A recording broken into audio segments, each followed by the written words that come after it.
Alors, en attendant qu'on me fait le plus, voilà, je vais profiter de faire une vidéo. Donc, bonsoir, j'espère que vous avez tous bien.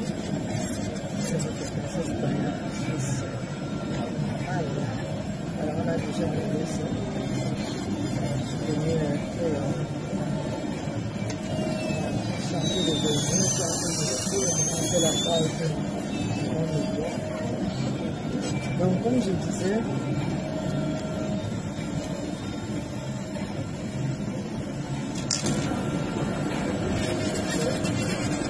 cette petite vidéo pour interpeller mes frères et mes sœurs africains, surtout les Camerounais.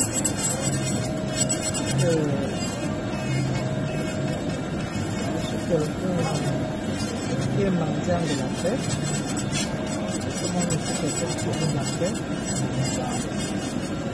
C'est pour ces raisons que je suis casanier, parce que je suis quelqu'un qui n'aime pas les problèmes, qui aime la paix.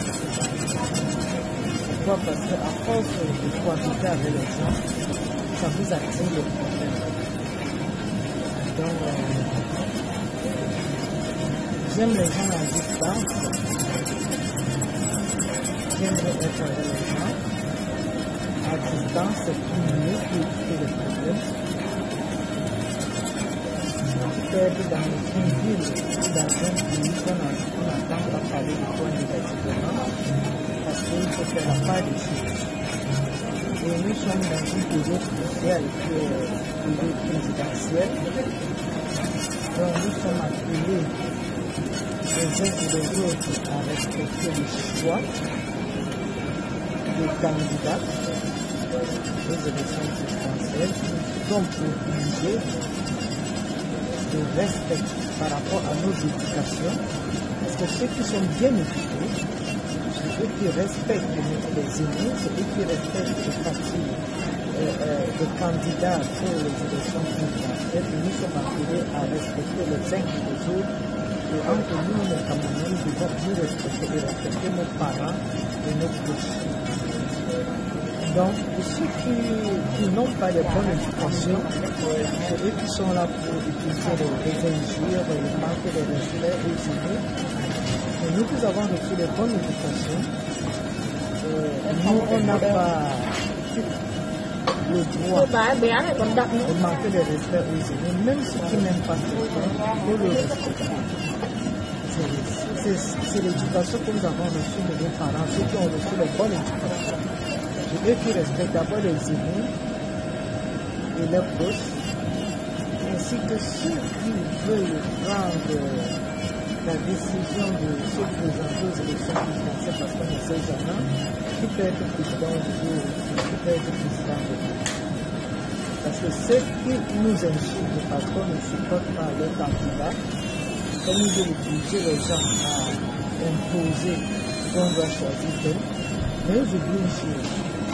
Si demain, ceux-là qui nous imposent, peut-être seront présidents un jour, est-ce qu'ils aimeraient ici vivre le calvaire qu'ils nous font vivre? Est-ce qu'ils aimeraient ici vivre ces calvaires? Parce que le problème, c'est quoi? Le problème, c'est que ça serait... on va vous envoyer ici l'ascenseur. Donc, c'est que vous faites subir à vos frères camerounais les agressions. Vous versez les familles. Vous faites vous insulter. Et si demain votre candidat, votre choix est au pouvoir, êtes-vous sûr que vous allez ici supporter ce que vous faites subir, vous allez ici supporter cela? Parce que ce qui est sûr, c'est que ça va arriver. Est-ce que vous serez donc prêts? Parce que on ne peut pas donner mon idée. Nos élites, comme vous avez insulté, vous avez craché dessus, vous avez versé dessus, vous avez agressé, d'autres que vous avez tabassé. sachez qu'on pardonne, on n'oublie pas. Et tous ces élites que vous avez subi, tout ce que je viens de citer, sachez que dans ces régions-là, on vous attend ici.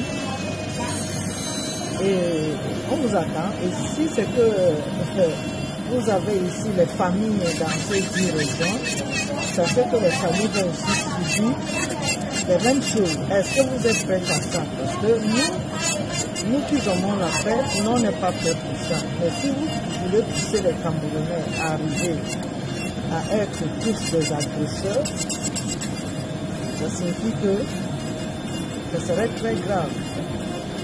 Et on voit ce qui se passe dans d'autres pays. Si c'est qu'on va dire maintenant chacun rentre dans ses régions, ça va se passer comment? Donc ça signifie que ceux qui ont compris dans d'autres villes, ils vont tout laisser pour rentrer avec les valises.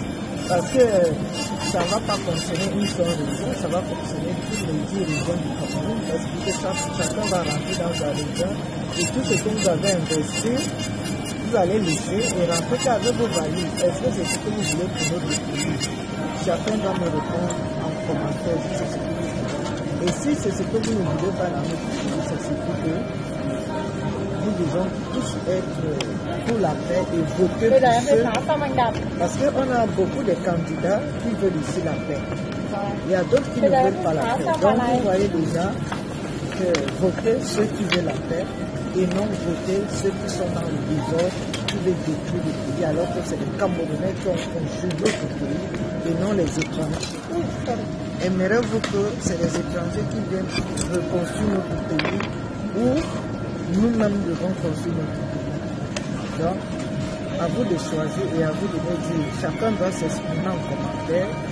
Et c'est par rapport à votre réponse que vous allez vous-même faire le choix de votre candidat, celui qui aime la paix, celui qui veut que ce n'est que les Camerounais qui doivent construire le pays et non les étrangers qui veulent construire le pays. Vous voyez, d'autres pays africains, c'est les étrangers qui ont eu à construire, alors qu'au Cameroun, c'est les Camerounais même qui ont construit le pays.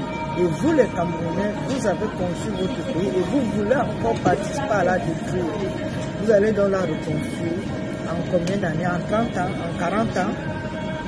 Oui, vous dites que le chef de l'État, il est au pouvoir depuis 12 ans, mais vous oubliez que si vous détruisez le pays, nous allons passer ces mêmes 43 ans à vous de répondre et à vous de voir. La balle est dans le camp de chacun. Si tu veux détruire ton pays, on va tous détruire ensemble, on va vous aider même à détruire. Mais on verra, ceux qui ont les biens, c'est eux qui ont les yeux pour pleurer. Allez, je vous laisse. Je suis en train de faire le pédicure. Allez, j'ai dit ma part. À vous de répondre.